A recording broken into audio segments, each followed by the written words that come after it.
On tonight's CTV News, the Quake Outcasts fight is far from over. Labour's Christchurch Central candidate isn't put off by Nicky Wagner's new ministerial powers, and a new charitable trust is doing its best to save hundreds of red zone homes.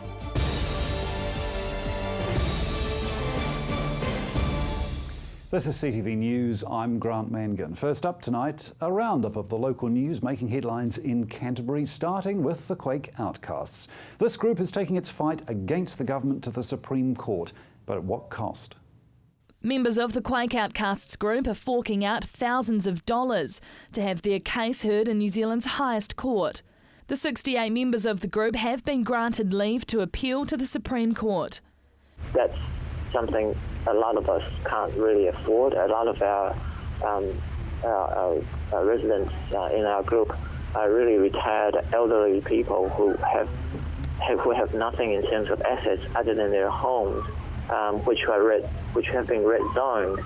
So a lot of people are really financially stretched. Back in 2011, the government offered to buy uninsured properties and empty sections at 50% of the land valuation. The Quake Outcasts group have been fighting the decision, and in August the group won a judicial review. High Court Justice Graham Pankhurst ruling the offer was unlawful and should be revised. The ruling was backed by the Court of Appeal but later overturned. 2011, and it has been almost 3 years that our lives have been put on hold and in limbo, and we have been put through all this undue stress that no one should have been put through, especially in a free and democratic society. The group filed their application to the Supreme Court in January. The questions being considered include if the establishment of the red zone was lawful. Were the offers made by the Crown under Section 53 of the Canterbury Earthquake Recovery Act lawfully made? And was there a rational basis for the distinction drawn between those owners who were insured and those who were uninsured? Last year, the Court of Appeal ruled partially in our favour in that the red zone buyout offers to our group are made unlawfully. But the court maintained that the red zone was somewhat legally made, and we disagree with that. The case will be heard at the end of July. Demolition of cliffside houses in Sumner has begun. It was an early start to the day with workers pulling down houses in Sumner, clinging dangerously above the hills. Last week's wet weather delayed the work being done, but the demolition will take 4 weeks on the cluster of Clifton Hill houses. The first cluster of demolition will be straightforward, making way for crews to get closer to the properties that are closer to the edge. The demolition marks the first time Sarah and insurers have worked together to clear a cluster of properties in the Port Hills residential red zone. The government will support beneficiaries taking up work in the Canterbury rebuild with a $3.5 million investment. More than 1,000 beneficiaries will receive a one-off payment of $3,000 following proof of a job offer in Canterbury. The money is to help cover the workers' moving costs, helping to set up accommodation, clothing and tools. However, the City Council's Housing Committee Chairman Glenn Livingston says the $3,000 won't cover moving costs. He also says there aren't enough homes to go around. In other news, the Earthquake Recovery Minister has waded into the war over central parking buildings in Christchurch. After more than 3 years, decisions on the future of the buildings have yet to be made. It's expected potential investors will know by Thursday whether Litchfield Street and the crossing car parking buildings will be repaired. Major property investor Anthony Goff has previously voiced concerns to CTV News about the parking buildings. He says they're critical to the central city's success and need to be repaired. The Earthquake Recovery Minister is giving the City Council a hurry up. As reported in the press, the minister's spoken to Mayor Leanne Dalzell about the need to make urgent decisions around the buildings. Minister Brownlee has told the press insurance issues were holding things up. Insurance claims on the Litchfield Street and the crossing parking buildings have not yet been finalised. The council and the insurer have yet to agree over the extent of the damage or the size of the payout. Until the payout is finalised, the council's reluctant to agree to any proposal involving the demolition or partial deconstruction of the buildings. Minister Brownlee says the success of the retail precinct depends on car parking. That view is backed by investors like Anthony Goff. The glass facade of the Christchurch Art Gallery is at the centre of a dispute that could delay the reopening. The glass facade of the Christchurch Art Gallery is in need of fixing, but who should pay for it is another question. The dispute concerns whether the damage repairs should be paid for by the manufacturer's warranty or the Christchurch City Council's insurance. The iconic glass facade of the building dropped toward the ground in the February 2011 earthquake. The art gallery has been closed to the public since the February 2011 earthquake. Liquefaction caused the building to settle slightly lopsided, so re-levelling work was needed. That work has been completed ahead of schedule. The council is spending around $56 million fixing the art gallery. Construction of base insulation to improve the building's resilience to future earthquakes will improve safety for the public and ensure that other galleries have confidence to house collections of artworks there. Art Gallery Director Jenny May has since told CTV there is no dispute with any party. She says the City Council is in the early stages of negotiation with the insurance company and manufacturer in relation to the glass facade. A reopening date is yet to be set. The total estimated cost of repair work is more than $56 million. Labor's candidate for Christchurch Central is still confident of victory at this year's elections. This is despite Nationals' Nicky Wagner's ministerial promotion. Meet Minister Wagner. After 9 years as a Christchurch MP, Nicky Wagner's been granted ministerial powers. From tomorrow, she will hold the portfolios of Customs and Statistics. She will also become an Associate Minister of both Conservation and Canterbury Earthquake Recovery. The promotion follows Senior Minister Maurice Williamson's resignation. Her annual salary will jump to more than $226,000. That's a $64,000 hike. Wagner hopes her new responsibility will help her at this year's general elections. The rebuild is probably the most important thing Christchurch is focused on, and to be able to have more influence and to get more solutions and better solutions, I think is really positive. Rival candidate Labor's Tony Milne isn't worried about Wagner's new role as a minister outside of Cabinet. Nicky Wagner is now to be held directly responsible for all of the challenges and problems that are facing the city. So as a government minister, she's now responsible for the mismanagement of the rebuild of our central city, the mismanagement in terms of our housing crisis, which the government sat on their hands and done absolutely nothing about, and she's going to have to answer those questions. The Labour Party's planning to ramp up their campaign in the lead up to September's election. Before Nicky Wagner was elected, the central city was considered a safe Labour seat. Oh, the campaign's going really well. We've just sent out 20,000 letters to people across the electorate. We're about to do another 10,000 letters, just communicating what Labour's standing for this election, a little bit about me and my biography so people know about me and what I'm standing for. Unlike Nicky Wagner, Tony Milne's an unknown. This is his first time running in a general election, but he has the support of Young Labour behind him. Today, a few members were out waving signs on his behalf. Meanwhile, his fellow candidate, Nicky Wagner, was in Wellington preparing to take on her new responsibilities. What are your priorities now as the Associate Minister? Well, the priorities still remain the same. It's a matter of keeping people's houses warm and dry to start off with, and then to rebuild our communities and rebuild our CBD. Wagner says she's interested in the rebuild of residential projects inside the CBD. She hopes to increase the population living there. Encouraging residents to come back into the city and showing them what opportunities there are for living in urban areas, I think is great. Wagner was criticised during the first round of flooding in Flockton Basin for not turning up to survey the damage. Instead, the Prime Minister and Earthquake Recovery Minister toured some of the sodden streets. The government is waiting for the council to submit a proposal on flood mitigation options. But Labour isn't holding back though. Tomorrow, David Cunliffe will announce the party's policy for flood-affected residents. Marcus Gibbs, CTV News. And coming up, is work starting on another anchor project?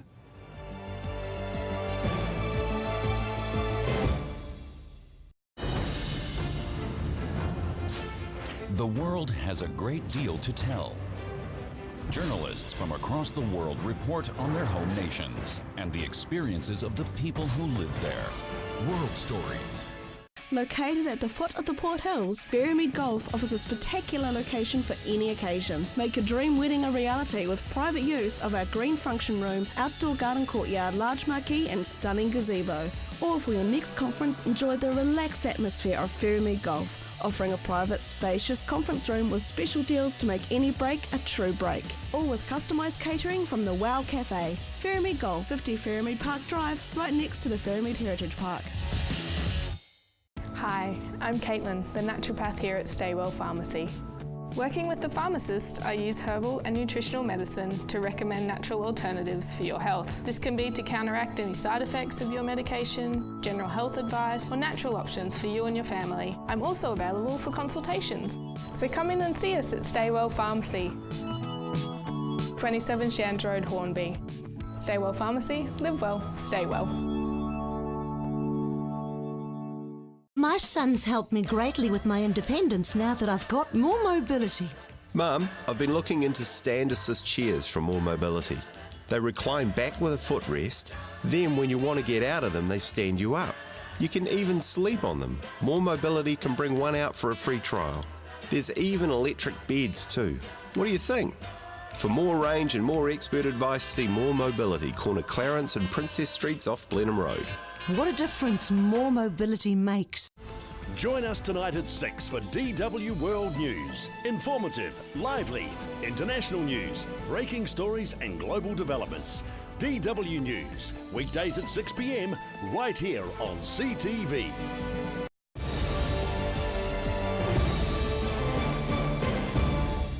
Diggers have been spotted on the future site of a major residential development, but has work actually started? Marcus Gibbs found out.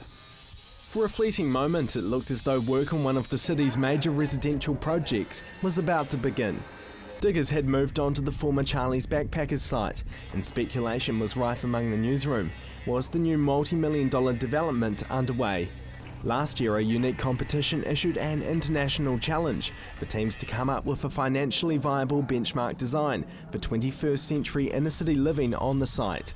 The competition attracted 58 entries from 15 different countries. The host of the television show Grand Designs, Kevin McLeod, helped to choose the winning entry. It's very important to catch people's imagination with this scheme, but equally important to make sure that it was deliverable. And there were some amazing entrants, some fantastic designs. A partnership between a dynamic young Christchurch building company and an award-winning Italian architecture firm caught his attention. Christchurch Mayor Leanne Dalzell told media that the competition had energised thinking around central city residential construction. There is a lot of excitement around the future development designated for that site. However, a Sarah spokesman has told CTV News the work seen on site is not part of the intended village development, but rather just some clean-up of the land. He says a formal proposal has been received and this will be considered and discussed over the coming weeks. Marcus Gibbs, CTV News. A new housing charitable trust launched today is helping households on low incomes to afford their first home. Red-zoned homes, not demolished, but recycled. A new housing trust launching today is aiming to save a portion of the 8,000 homes still standing inside the residential red zone. The Community Housing Trust purchases the houses and moves them to a new location. They say it's a cheaper option to help low-income earners get into the housing market. Former Christchurch Mayor Gary Moore kick-started the initiative to make use of homes destined for the wrecking ball. Gary Moore already has 20 success stories under his belt and 9 more in the works. If we can save as many as we can, that's first of all saves waste, but also puts an affordable house into families' ownership, and that's the really important thing. With rising prices and the property ladder becoming harder to climb, buying a house in Christchurch is quickly becoming out of reach. This Burwood house was due to be demolished, but this affordable housing initiative means the trust can purchase and move the house for just $180,000. After revamping the place, abandoned homes are transformed. Trust Chairman Patrick Costello says the aim isn't to make a profit, it's about getting families into homes. We're looking to provide homes for people that can't otherwise afford them. We don't want to line someone else's pockets. It's not about a case of providing additional stock for investors to sit on and make profits from. This is about providing homes for families. Trust patron, Governor-General Sir Jerry Mataparai, identifies this scheme as a way to plug the gap in the housing market.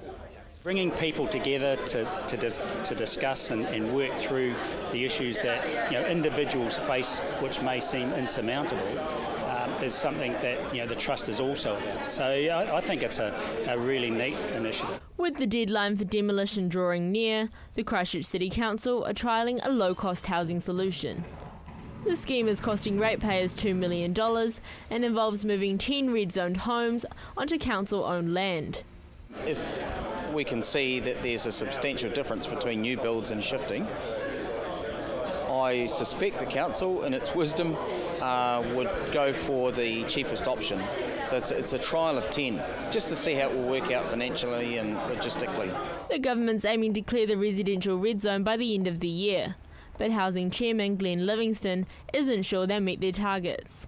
If they don't, Gary Moore is hoping to continue relocating homes until they're all gone. Joel Batista, CTV News. And staying with the housing theme, a new style of accommodation has been built to house the city's rebuild workers. Emma Cropper was down on the building site checking it out. It's like living in Restart Mall, a shipping container village for rebuild workers. Fully fitted out to live in, even including a PlayStation. I mean, it's a very funky way of we've designed them as well, and we've got professionals, tradies, all sorts wanting to live in them, and it's a fun environment. It's different. People haven't done it before. The new style of accommodation will set back the rebuild workers $300 a week. And for those thinking of purchasing one, they'll be on sale for $55,000 each. The containers are currently in the building process and are due to be moved to Addington in June, with potential tenants flooding the owners with requests. I mean, every day we're getting a number of phone calls from people, emails and so forth wanting to book into them, and it's frustrating for us because it's like we want to get them moving, and now with the consent coming through we can actually do that. So no, it's definitely going to help. But it hasn't been smooth sailing. The idea of building a home inside a shipping container made passing the consents through the Christchurch City Council a long process. It's a new technology for them to get their heads around. This is a different way of doing it. It's just a different method of construction, but how it is. It's having to teach them that this is all normal construction methods, but inside a container, and it was hard for them to get their head around that. But the Christchurch City Council has improved its consent process after receiving flack for its large backlog.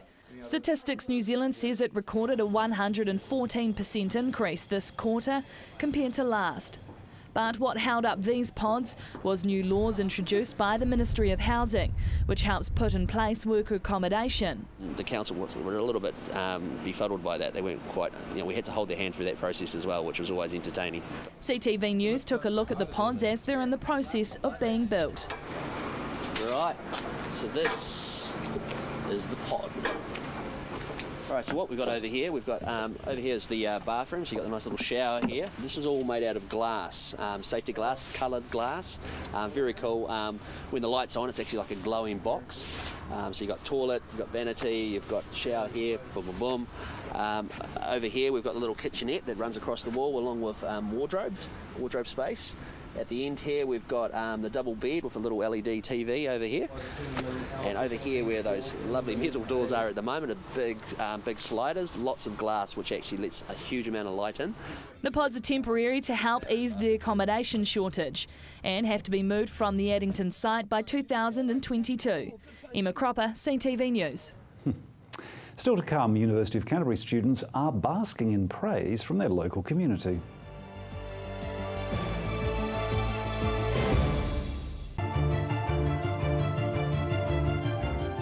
I'm Chris Lynch. Join me for CTV's new current affairs show Lynched every Monday at 8:30 right here on CTV, where I talk to the decision makers and those responsible for running our city. Missed a show or want to watch it again? CTV is fitting in with your lifestyle. Be in control with CTV On Demand. Check out our website and follow the links, ctv.co.nz. Yuck, look at all this moss and lichen. I'm not getting up there, not in these heels. Time to call Mossbuster. Mossbuster is a no-bleach, non-abrasive, biodegradable solution that has over 35 years of proven results. You can buy Mossbuster online for less than half the cost of other well-known products and can be yours for less than $1 a litre. You just spray it on and let Mother Nature do the rest, or Mossbuster can do it for you. Check out our website or call the Mossbuster crew for a free quote. Mossbuster, 0800 88 1000.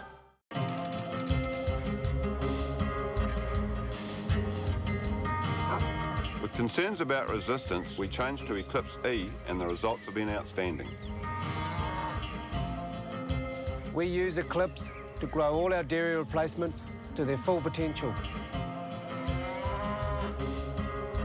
For optimum weight gains, for 5-star beef contracts, we use Eclipse. Eclipse, boron and injection for cattle. Proudly available from your local vet. Come dine with Country Catering at the Kaipoi Golf Club Cafe. Enjoy our range of delicious $10 lunches, daily specials and other homemade goodies. Open to the public 7 days inside the Kaipoi Golf Club, north end of William Street, Kaipoi. We look forward to seeing you soon.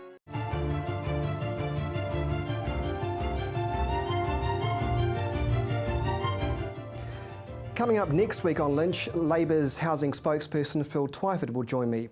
That's Lynched CTV 8:30 on Monday.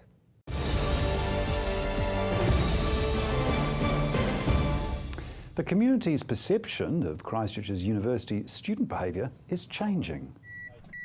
For almost 2 years, Jeff Parfitt, along with dozens of volunteers, has been monitoring local streets as part of the Community Watch program. We're the eyes and ears. We care for our community.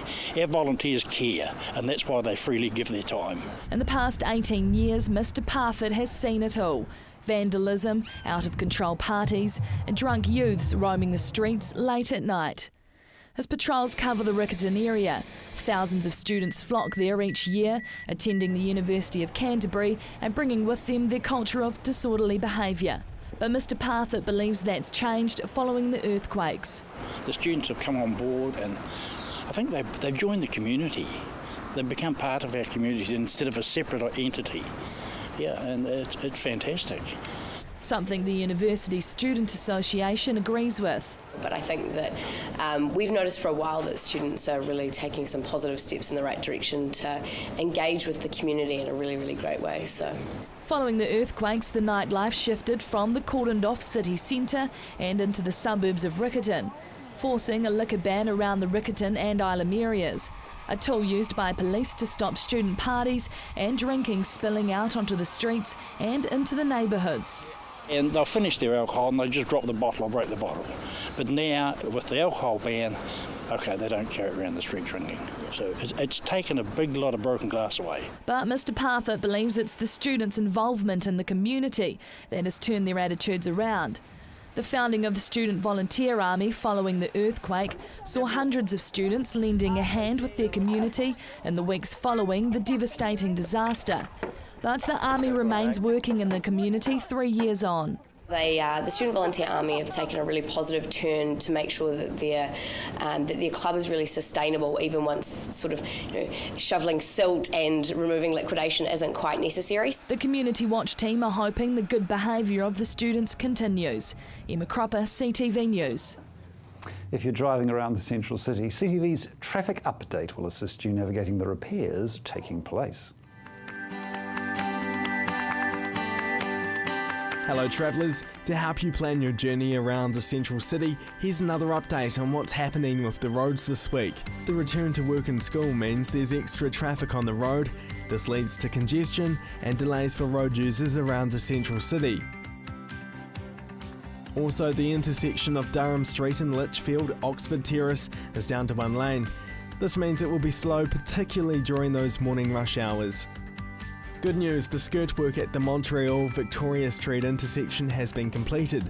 This means the drive home will be easier as 2 lanes are now restored.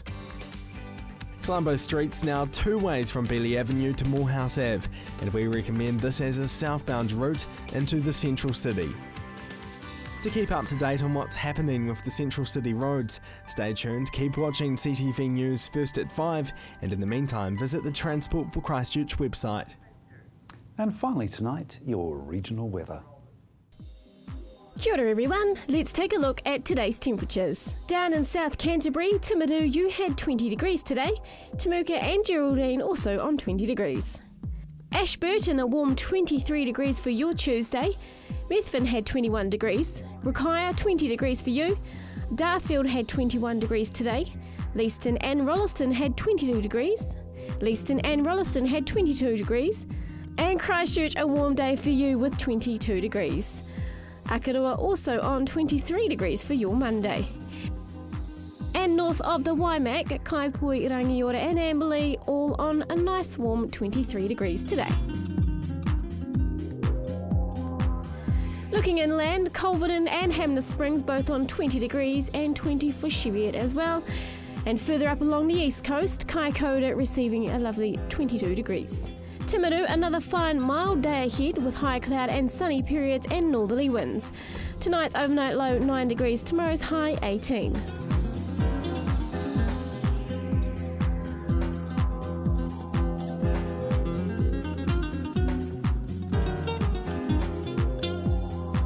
Ashburton, fine and mild with northerly breezes for your Wednesday too.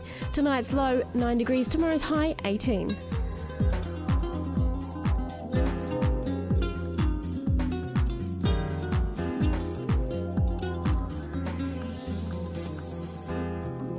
And in the Garden City, Christchurch, mostly fine and sunny with scattered high cloud at times with northerly winds. Tonight's low 9 degrees, tomorrow's high 18.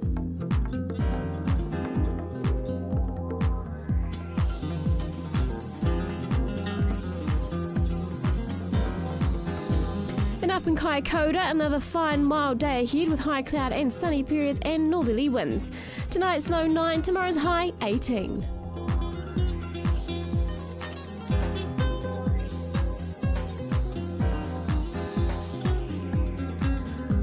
The weather is looking fine in other areas tomorrow with some cloud about. Let's take a look at the temperatures. Temuka and Geraldine can expect 17 degrees, Methven 16 and 17 in Rakaia. Darfield, you can expect 16 degrees tomorrow and Leeston 17 degrees for you. Rolleston and Lincoln 17 degrees for you as well, and over in Akaroa you'll have a fine day with 18 degrees.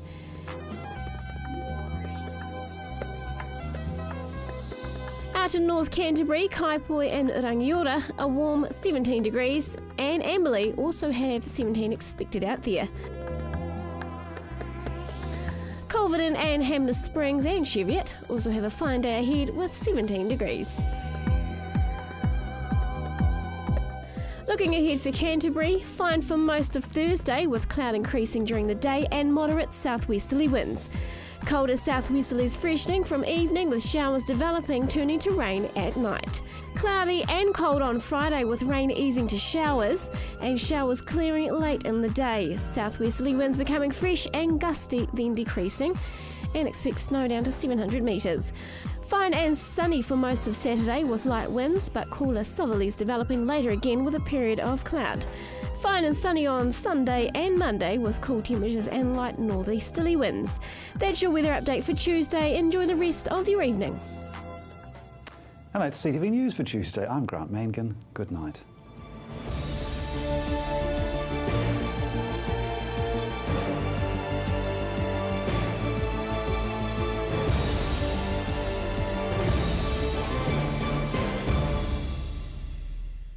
Supporting local content so you can see more of New Zealand on air.